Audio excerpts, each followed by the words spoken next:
Harry Potter, with its lessons on life, loss, love, and of course magic, has changed the world. This is not a hyperbole. Pop culture has been influenced by the immersive phenomenon that was the books written by J.K. Rowling and their subsequent film adaptations. It almost feels unreal to think that more than 2 decades have gone by since the first novel, Harry Potter and the Philosopher's Stone, was published on June 26, 1997. Today, Harry Potter is embedded in the memories, hopes, and dreams of most people who have lived through the 21st century. Rowling's unparalleled creativity fetched her billions, with millions of copies of her books being sold around the globe. Her success only skyrocketed as her charming wizarding world was brought to life on screen in the form of movies.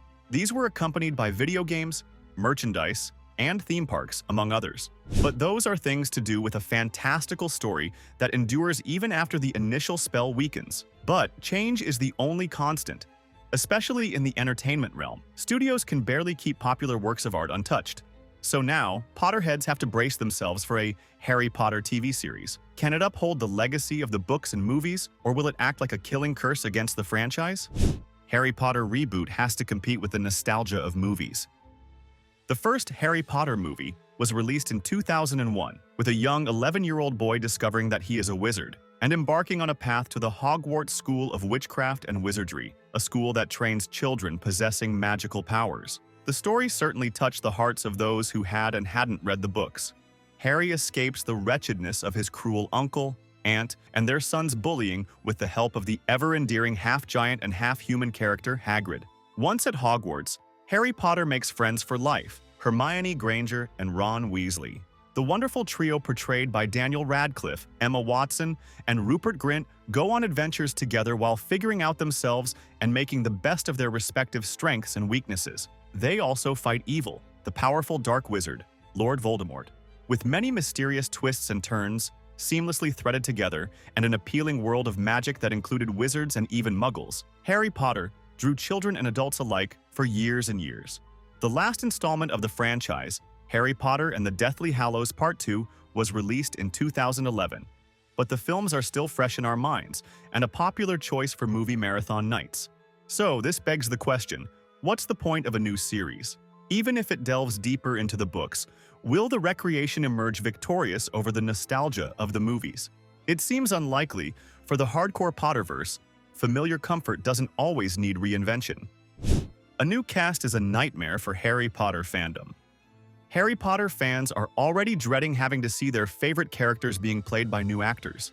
Even if some critics argue whether the core cast of the films was compelling throughout or not, one can't deny the fact that they came to their own over time. They grew up, they evolved, and we embraced them as we ourselves changed in the span of those 10 years when the movies were made. Let alone the trio of Harry, Hermione, and Ron. Can you imagine anyone else being as warm and fun as Robbie Coltrane's Hagrid? Or could you picture any actor other than Alan Rickman donning the cloak of Professor Severus Snape? Or anyone nailing the balance between smirks, smiles, and strictness like Maggie Smith as Professor Minerva McGonagall? The odds tilt towards no, and could even be a disaster. The reboot's saving grace, allegiance to books and modern times. It's true there are many arguments as to why the TV series should be avoided. But the optimists out there who truly believe Professor Albus Dumbledore's wise words that happiness can be found even in the darkest of times, if one only remembers to turn on the light.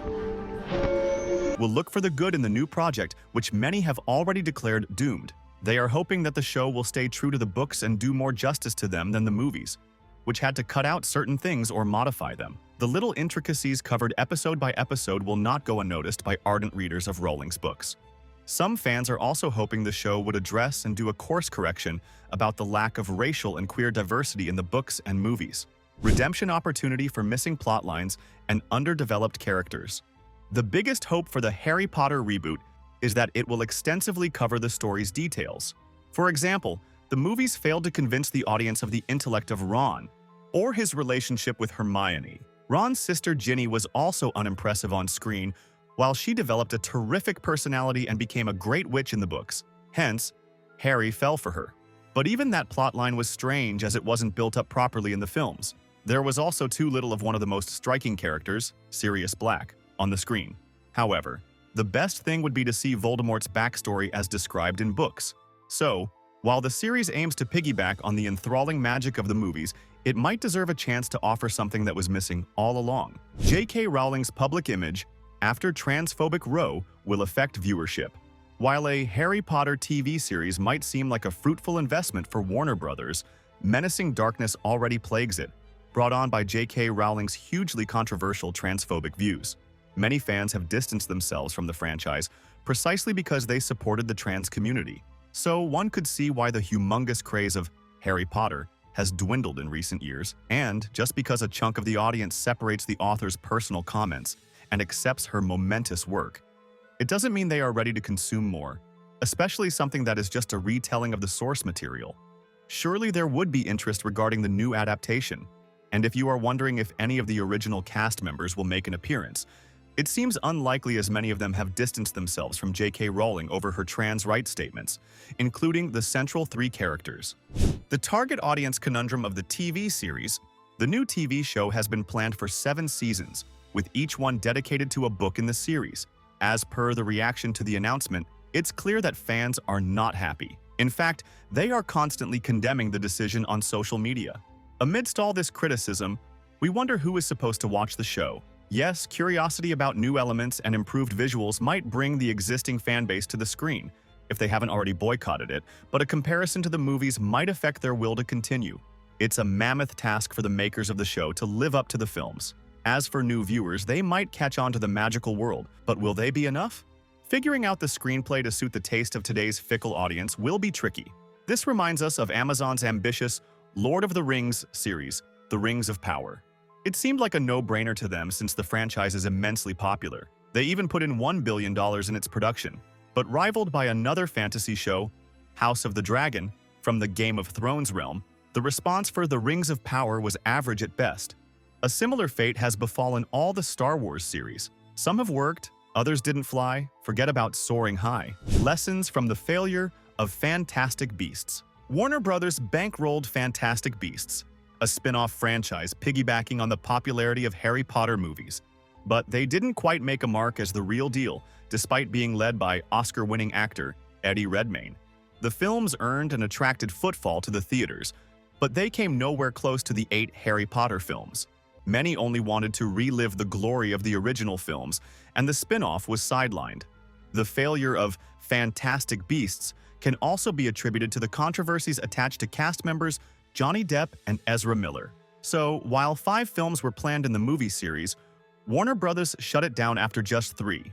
Now, even if the Harry Potter TV series is currently the chosen one, who knows if it's destined to be a cursed child and abandoned midway? Time will tell. So, is a new Harry Potter adaptation worth the risk? The genius of Rowling can't be denied, and Harry Potter will never fade from our memories. We just have to figure out if we have space for more. We leave you with a quote by Albus Dumbledore, wherein he spoke about truth, but we think it also determines the destiny of the TV series. It is a beautiful and terrible thing, and should therefore be treated with great caution. Yes, caution. That's the most important ingredient for another Harry Potter spell to work.